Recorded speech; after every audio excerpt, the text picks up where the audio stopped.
November 2011. This is Oakland Woods Baptist Church and Transform Teen Ministries.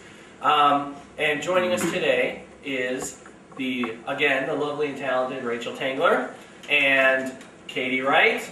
And our esteemed host is going to be Steve McNally over off the side. He's going to be taping people with responses. And of course, Chris. Okay. So,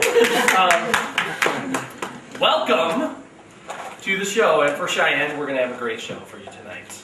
Okay. So, as usual, the podcast, what we do is we talk about topics that affect teenagers nowadays, and what is the biblical or church reference to those topics, and what is our worldview, and how does it affect our worldview, okay? So the topics are pretty much open to whoever has a topic to bring in, and I had asked a couple people for some generic topics right off the top of the show. So with that, let's get it rolling. What do we have from a topic standpoint? Okay, so one of the topics that was brought up by me, but I threw it out to you guys because I thought it was a good discussion point, is what is the church supposed to do with technology?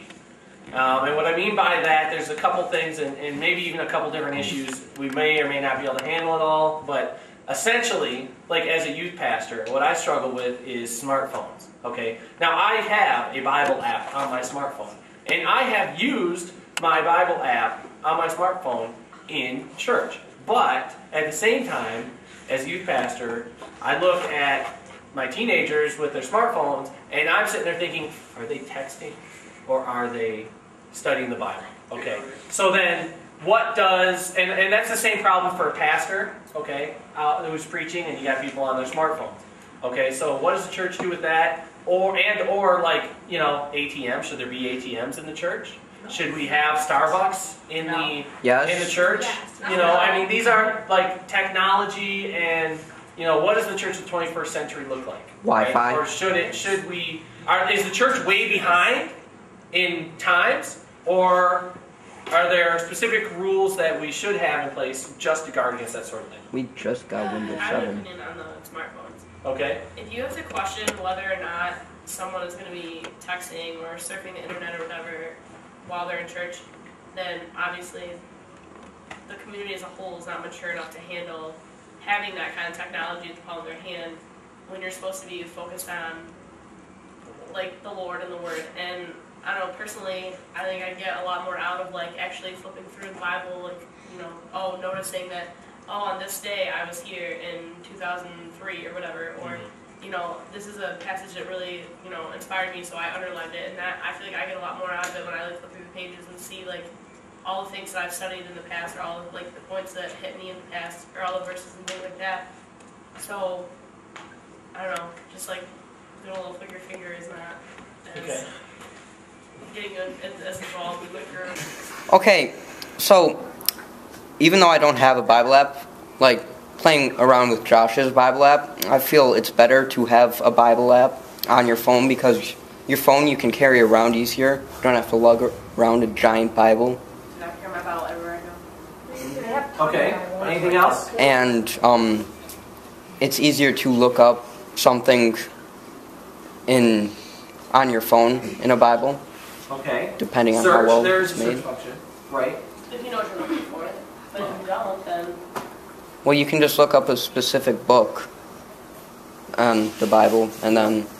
I think Alyssa had a comment too over there. Is that the end of your comment? Yes, that is the end of my comment, Carrie, sir. perhaps in the back. Carrie or Behind the Alyssa? divider.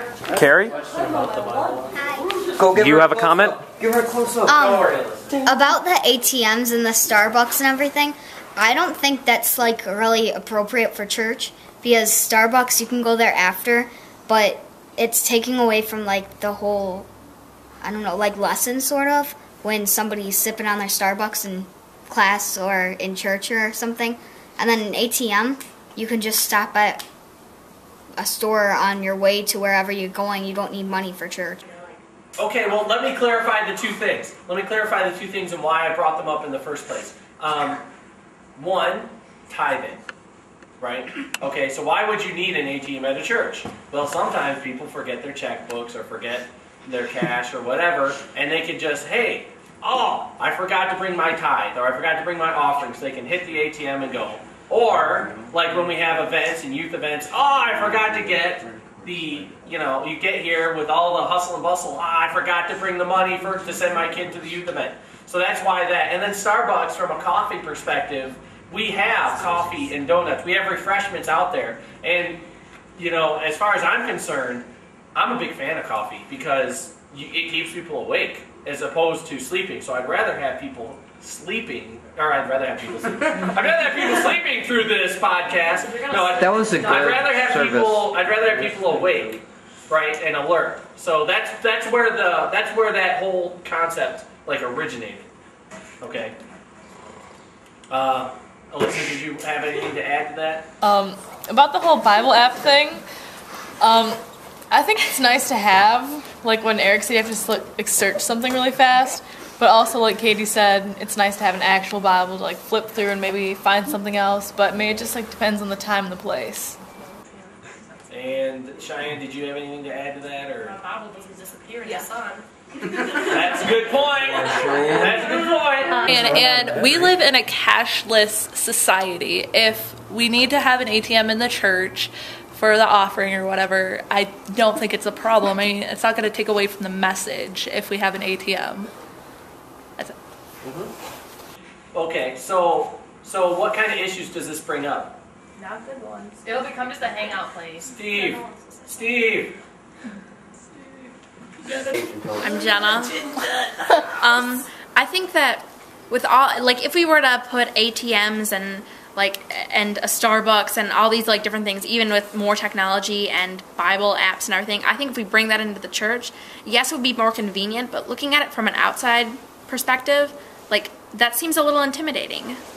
You walk into a place and you're pressured to use an ATM and buy coffee and you see all this technology, you might be afraid to go in there. I don't know. I feel like I'd be a little freaked out if I saw all this up and coming new stuff. I'd feel like I didn't fit in. This place is too ritzy for me, and I don't think I'd be encouraged to come back.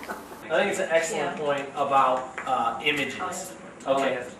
What's that? Go ahead, Holly. Okay, so about business in the church. Do you guys remember in the New Testament where Jesus finds people selling different things at the temple and he gets really, really mad? Okay, so and I think that applies now because it's a church, it's a place of worship. It's not a place for business, for people to make money, for people to just go. I don't know. It's not a business. It's a place of worship. And then I think by adding a business, it just kind of diminishes the real point of why you're at a church. And then my second point is that I went to this mega church when I was in Florida, and there was lighting and immense different color. It was you're at a theater and everything, and it was crazy because it's why are they spending all this money on this useless stuff?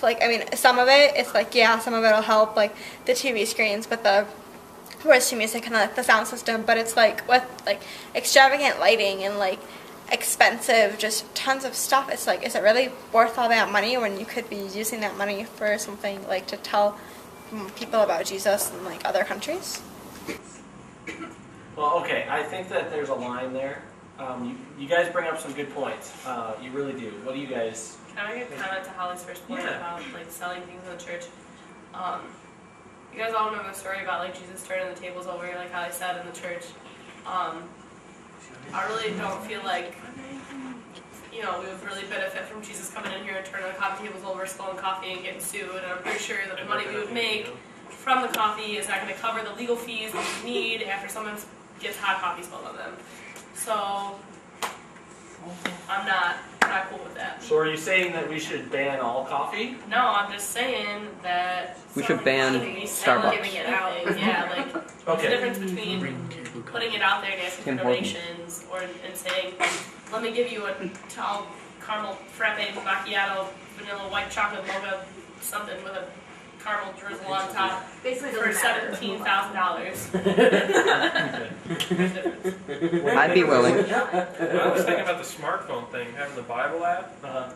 We have Bibles all over the church. You really don't need it in the church, but to have it elsewhere, When say you're evangelizing to someone, and, oh, it's right here in the Bible.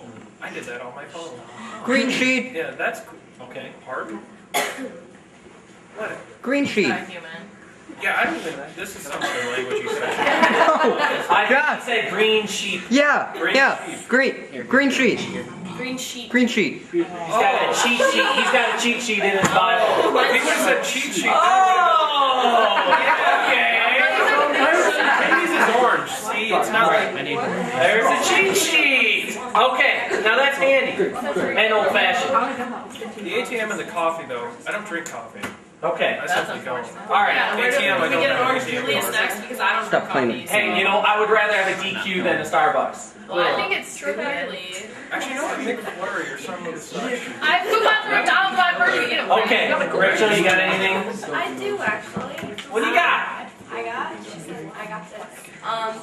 Most of the time when we go to church, we're there to focus on God. It's why we're going to church. If we have Starbucks, personally, if I get there late and Starbucks is closed, I'm going to be thinking about what I want to order from Starbucks. And that sort of thing. And I'm not going to be as focused on God as I should be. There's all sorts of stuff like with ATMs and the technology and just all of the distraction that we face in day-to-day lives, bringing that into the church.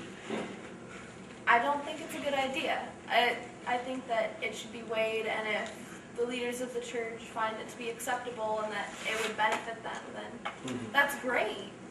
If it uplifts your church somehow, if it helps things go better, then good for you. But for the average church, I think it would be a hindrance rather than a help. Right. Well, I think you're absolutely right, and I thought you guys brought up some great points. I especially like Jenna's point about being aware of the image that you portray. Okay, and Holly touched on that too because she went to this giant mega church and she's like, look at all these lights, look at all this stuff they have. Is this really worth it, or should they be out helping the poor? But at the same time, you also have to balance that versus, like the more money that you spend on your church building, when people walk in, then there's a correlation to like that comfort and that acceptance level, and you have to balance it, because if you have like this mega glass crystal church and you're in a poor area, then you're not really going to connect to the populace there. But if you have a really run down nasty church and you're in a really ritzy area, the potential churchgoers are going to come in and say, and shallowly, okay, this is very shallow. You don't go to a church because of the way it looks, but statistics show that people decide within like the first 5 minutes whether they are comfortable staying at a church or not, based on its appearance. When they get, parking, is parking available? When they walk in, do they get greeted? Statistics show that people are shallow in how they choose a church. Okay, so there's definitely a balance there, but you have to be aware of the image you're portraying. If you put an ATM smack dab in the front lobby, right, then some people are going to walk in and think, oh, well, that's so the church can take my money, and that's not the image you want to portray. And it's not the focus you want to have either, to Rachel's point. So I agree with Holly in the Jesus turning over the temple, or turning over tables in the temple. There are some lines you probably just shouldn't cross. I'm all for advanced technology in the church so long as you keep the focus on Jesus, and that's the point. That's why we have church, is to get people's focus on Jesus. So anything that you do to take away from that, I think, is a problem.